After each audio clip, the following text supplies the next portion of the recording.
it's hard to get out of habits that your friends don't want to get out of. Like, our friends are like the best people ever, but they just like, they genuinely love partying, and they like don't get crippling anxiety like we do, and like they don't need to stop, but like we do. And it's hard to like step away from our friends and be like, well, we can't do this anymore. It's like, well, do you hate us? No, we just we have mental problems. Like, I don't know how to say it. It's hard. I get what you mean. Yeah, we're like, how do we make other friends that maybe have different interests than like going to the club until 6 a.m. Right. Like, I don't know. That's what we were struggling with, and we don't know how to navigate that. So I got the idea to do this video because someone said, and shout out to you, someone said I shouldn't do a clubbing etiquette or night out video because it's quote unquote bad vibes. And it's not that I believe that clubbing has to be this horrible thing or it's just all bad vibes.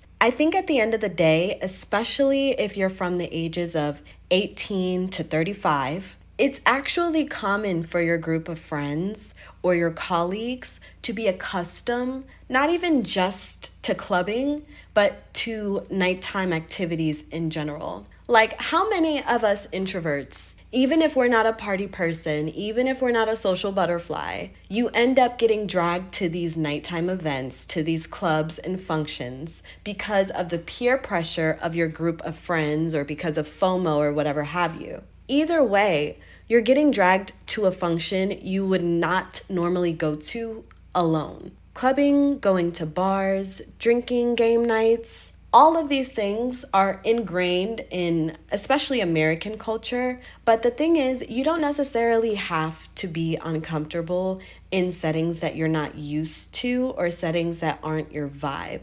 Everything is what you make it, whether you want to admit it or not. So technically, it doesn't have to be bad vibes, especially if you're around a group of people you love and a group of people that you trust, especially if you're going to be inebriated around them, right? I say that to say, just like people will peer pressure you into going to these late night functions, you may have to peer pressure your friends into doing wholesome activities with you. Just like I mentioned that you wouldn't normally, especially as a woman, go out to late night functions alone, I want to emphasize that the things that you actually do alone or by yourself, whether that's reading a book, going by the pool, taking a walk, going to a picnic, going to an open house, visiting the library, whatever that is, which don't get me wrong, still take the time out to do these things by yourself, especially the things that you really love. But the activities that are wholesome and beneficial and convenient to your life, like the ones that I just mentioned, can also be enjoyed with your friends as well. And they should. So hear me out with this. To me, lately, at least,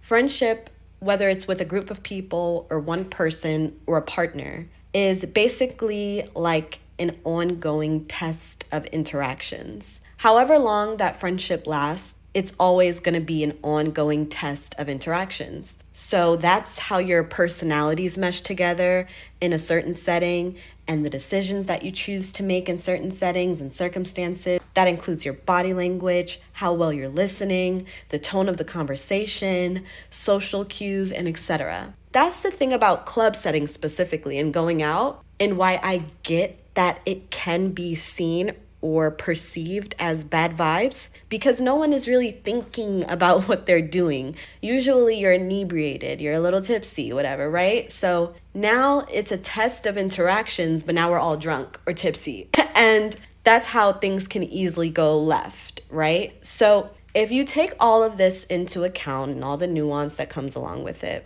at the end of the day, wholesome activities, I believe, are essential to healthy and long-lasting friendships. How you interact in settings that are peaceful or active or crafty, or in settings that require teamwork, those are actually the positive attributes you want to develop within your friendship. And the more that you do this type of stuff with your friends, the stronger your bond can be, as opposed to if you're going out with your friends every night and that's all you can do together. The point is, before we even get into this list, just understanding that you may have to be the one to initiate these types of things, especially with people who are kind of used to the usual work, home, sleep, party on the weekends kind of routine, I think is really important. Because I can list all of these things out in this video, but it's like, if your friends have never done an active activity together and you go up to them and you're like, hey, do you guys want to sign up for pickleball? They're gonna look at you like you're crazy. So you kind of have to be a little bit more aggressive in your approach when it comes to these type of activities, because I know in some cultures, in some settings, a lot of these activities are seen as unattainable, or they're just seen as not cool enough to do. Some people really value going out on social media, ordering bottle service, and making sure that they post it on their Instagram. And maybe it's not even partying. This could also apply to friends who absolutely have to spend money to have a good time, or friends that hang out with you for a specific agenda that they're trying to fulfill for themselves, like finding a boyfriend. Like, you'd be so surprised to find out how many people will hang out with you just for you to inadvertently be their wingman. So I say all of this to say, and one other thing to take into account is that activities on this list are usually able to be done in the daytime or afternoon and on the weekdays.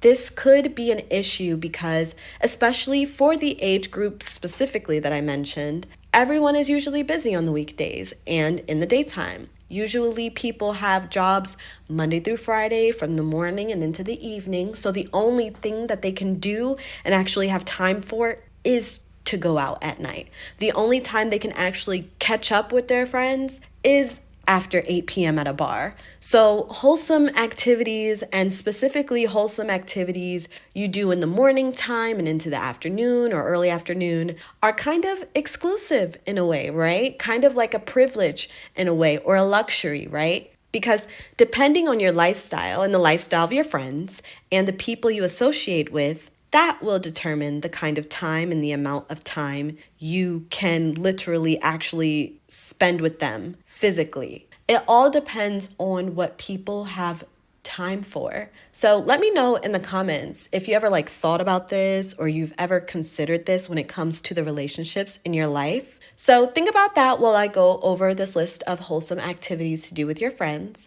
or even to potentially meet new friends. So let's get right into it. Get your girls dressed up in heels and a cute business casual outfit and visit open houses in upscale neighborhoods. This is a great way to get home decor inspiration and to just daydream about future possibilities, all while spending quality time together with your friend. And I think this is a great manifesting technique as well, especially if you've never been to open house events in general.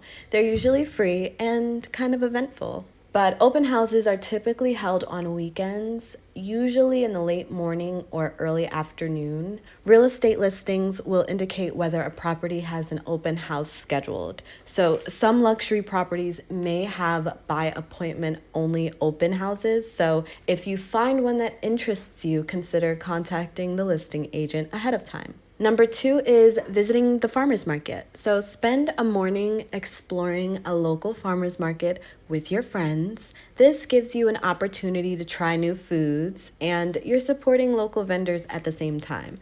So it's a really good way to experience the local community together, to meet new people, and to start new conversations and interests in general. Beyond food, farmers markets often showcase handmade goods like candles and soaps and pottery and jewelry, and there's plants, so you can get a baby plant together and start a little plant friend group. That's so cute, very girly. Number 3 is going to be attending free workshops or classes. So many high-end stores or local community centers offer free workshops or classes such as cooking demonstrations, wine tastings, or wellness seminars. It's a very chic way to learn something new together, and you guys have to be creative. Any excuse to get dressed up casual cute and do something new, you should do it for sure. Number 4 on this list is a book club meetup. So start a book club with your friends to meet up and to discuss. This is actually one of the easiest things you can do on this list. So you want to pick a book that pertains to a subject that you're all interested in, pick a day and time to meet up and just to talk about it, and hold your friends accountable about it as well. This will stimulate intellectual conversation and shared interests among your friends, which is also so important. So it's a great way to get out what you genuinely feel about social and political situations, and an amazing way to gauge your friends' view on life and society as well. Number 5 on this list is to visit a botanical garden or museum. So many botanical gardens offer free entry days. It's a peaceful and visually stunning place to take a walk and enjoy art. Honestly, everything you do with your friends doesn't have to be this high energy, overstimulating kind of thing. Get a freaking matcha latte and go to the botanical garden. Look up different butterfly species. Learn something new about art and explore it even further than an educational establishment, right? Number 6 on this list is doing yoga or having meditation sessions with your friends. So attending a yoga class together or following a meditation session online or on YouTube, this is a calming and restoring activity that you can do with your friends that promotes well-being and peace.